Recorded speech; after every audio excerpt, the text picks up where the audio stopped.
Bismillahirrahmanirrahim. Assalamualaikum warahmatullahi wabarakatuh dan salam sejahtera. Saya ucapkan kepada semua penonton Budi TV PSS. Nama saya Nur Alia Humaira binti Muhammad Atan, selaku pengawas Pusat Sumber Sekolah Menengah Sains Selangor, akan berkongsikan kepada anda semua tentang peperangan yang besar dan bersejarah yang berlaku pada bulan Ramadan. Pengetahuan anda semua, bulan Ramadan bukan saja bulan beribadah, malah pada bulan ini juga berlakunya peperangan yang besar dan bersejarah. Jadi, oleh itu, umat Islam bukan sahaja beribadah pada bulan ini, tetapi berjuang untuk menegakkan kebenaran. Antaranya ialah Perang Badar. Perang Badar terjadi pada 17 Ramadan tahun kedua Hijrah. Ia merupakan peperangan pertama di antara Islam yang beranggotakan 313 orang menentang tentera musyrikin yang beranggotakan 1000 orang. Dengan pertolongan Allah SWT, umat Islam telah berjaya memenangi peperangan ini, walaupun dengan jumlah yang jauh lebih sedikit.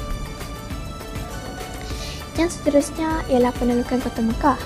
Ianya terjadi pada 10 Ramadan tahun ke-8 Hijrah.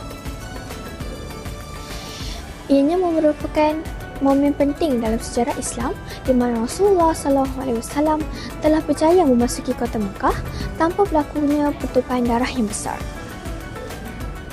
Akhir sekali ialah peperangan Ain Jalut yang berlaku pada 698 Hijrah bersamaan dengan 1260 Masihi. Ia merupakan peperangan di antara tentera Islam dan tentera Mongol di Palestin.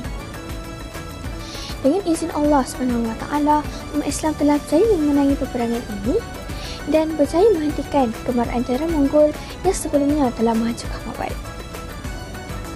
Kesimpulan pada cerita ini ialah kita haruslah mengambil semangat jihad dalam kisah ini dengan berusaha untuk menjadi lebih baik dalam akidah, ibadah dan semangat untuk berjuang menegakkan Islam. Sekian, wabillahi taufiq wa hidayah. Wassalamualaikum warahmatullahi wabarakatuh dan selamat berpuasa.